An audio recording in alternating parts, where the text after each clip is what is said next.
देखिए भैया, कक्षा 10 का थेल्स प्रमेय आज का प्रमेय है कक्षा 10 का थेल्स प्रमेय, जो कि अध्यापक लोग इसे बड़ी जटिलता के साथ बताते हैं और बच्चे जान ही नहीं पाते हैं, जो यूपी बोर्ड परीक्षा के लिहाज से बहुत ही इम्पोर्टेंट है। थेल्स प्रमेय को पहले जाने क्या होता है, फिर आपको हम दिखा रहे हैं कैसे सत्यापित किया जाता है। आइए देखें। कक्षा 10 थेल्स प्रमेय। देखें क्या होता है थेल्स प्रमेय, क्या होता है। थेल्स प्रमेय के बारे में देखें ध्यान से भैया। थेल्स प्रमेय में दिया होता है, दिया हो है।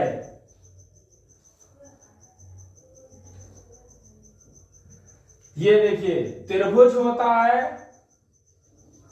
ए बी और सी।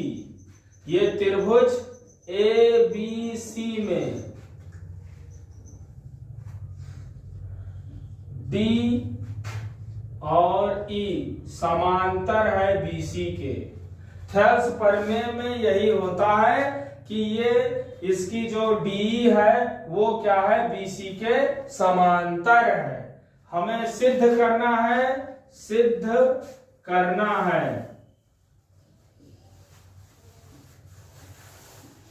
कि AD अपान BD AE अपान EC। आप घबराएं नहीं, इसमें केवल इतना ही सिद्ध करना है, AD अपान BD AE अपान EC लाना है।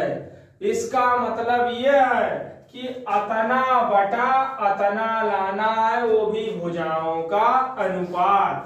देखिए आप लोग कैसे किया जाएगा हल।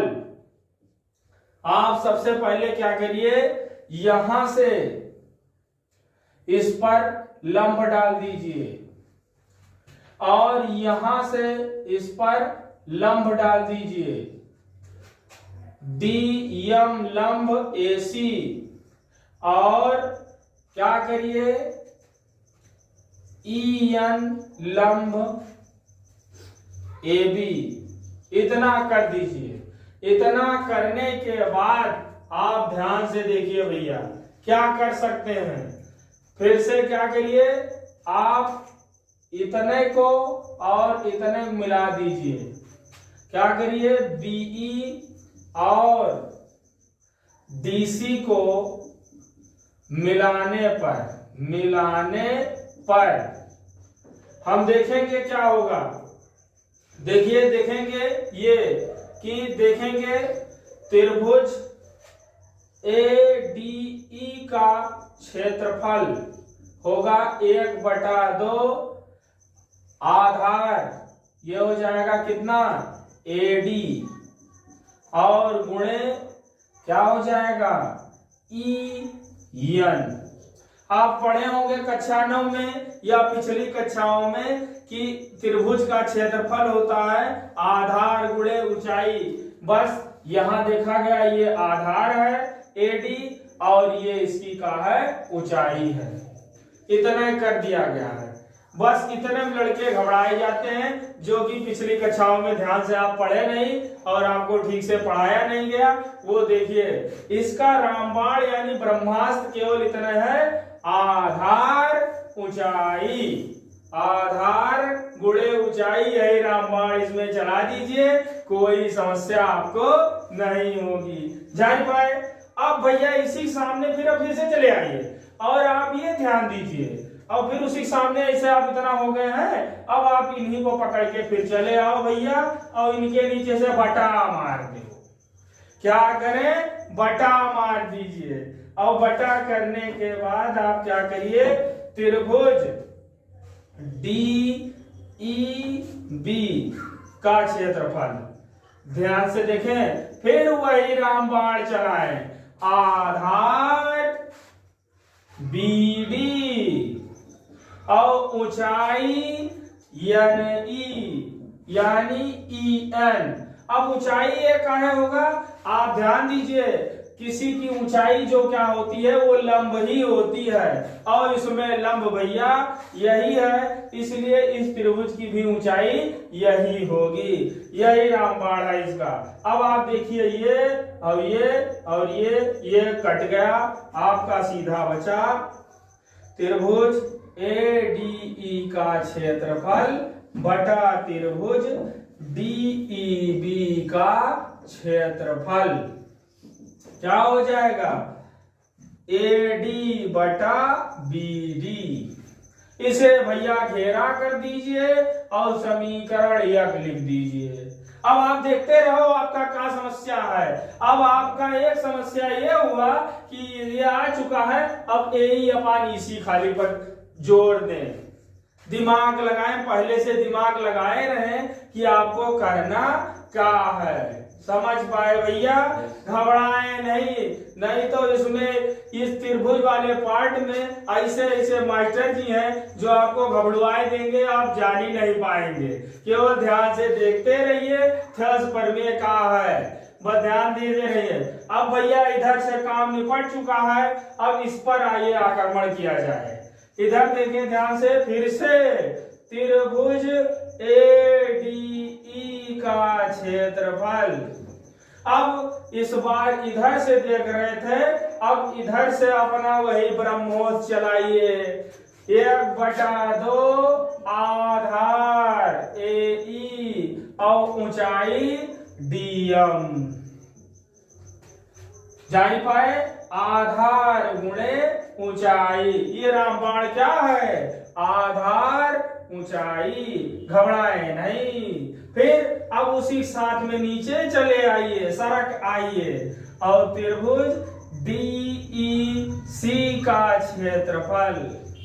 और फिर अब क्या लिख सकते हैं, वही 1/2 आधार गुणे ऊंचाई। आधार आपका क्या होगा CE और ऊंचाई आपका, फिर इस बार इस भुजा पर ऊंचाई ये है, तो इतने की भी ऊंचाई यही होगी। यही मास्टर लोग आपको पता नहीं क्या बताते हैं, बच्चे जान ही नहीं पाते हैं। जान पाए तो कहा है आधार गुणे ऊंचाई।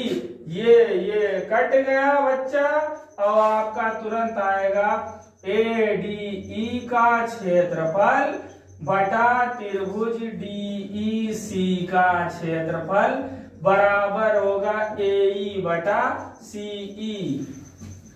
ये हुआ, आप इसे मान लीजिए समीकरण 2। अब जो नहीं जान पाते हैं वो जान जाना कि भैया आपका AD और BD आ ही गया है, अब AE और EC आ गया है। डायरेक्ट भैया आप लोग क्या करिए, इसी को जान लीजिए कि अब हमारा काम इसी से होना है।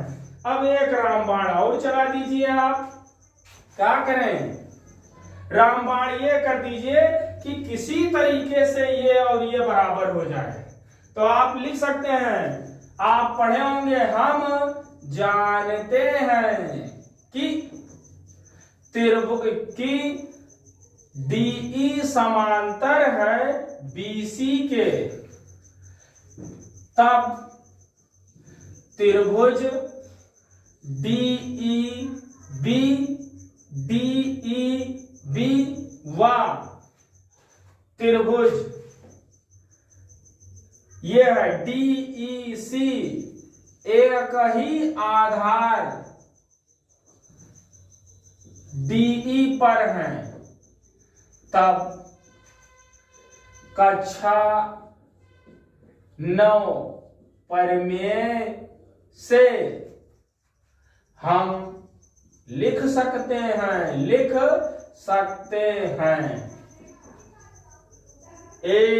त्रिभुज DEB का क्षेत्रफल बराबर होगा DEC का क्षेत्रफल, और ये हो जाएगा समीकरण 3। अब ध्यान से देखो भैया, समीकरण 1, 2 और 3 से समीकरण फर्स्ट, सेकंड और थर्ड से। देखो भैया, ADE का क्षेत्रफल ADE का क्षेत्रफल है ही, और DEB का क्षेत्रफल किसके बराबर है? DEC के बराबर है। इसका मतलब कि ये राम का है, रावण के बराबर है। तो एक मतलब का हुआ बच्चा, दोनों लोग आपस में का है, बराबर हैं। ये आदमी और ये आदमी बराबर हैं। समीकरण थर्ड से तब हम लिख सकते हैं त्रिभुज ADE का क्षेत्रफल बराबर बटा त्रिभुज DEB का क्षेत्रफल बराबर होगा ADE का क्षेत्रफल बटा त्रिभुज DEC का क्षेत्रफल। इसका मतलब ये हुआ AD बटा BD, AE बटा CE, PRO BED। जान पाए भैया, इससे यही पता चला कि अगर समांतर दी हुई है तो अतरे का अनुपात और अतरे का अनुपात बराबर होगा। और इस प्रमेय को लड़के समझ ही नहीं पाते हैं, और मास्टर जी ऐसा बताते हैं कि लड़के घबराए जाते हैं। इसीलिए हमने कक्षा 10 में ये देखा है कि बच्चे जान नहीं पाते हैं और लड़के बहुत ज्यादा इनसे परेशान हो जाते हैं, और लड़कों का मनोबल कम हो जाता है और लड़के इसको इग्नोर करने लगते हैं। इससे कहते हैं कि ये हम जान ही नहीं पाएंगे। हमारा आशा है कि इससे आप लोग बढ़िया से जान गए होंगे। अगर कोई समस्या होगी तो आप नीचे कमेंट में बताइएगा। धन्यवाद।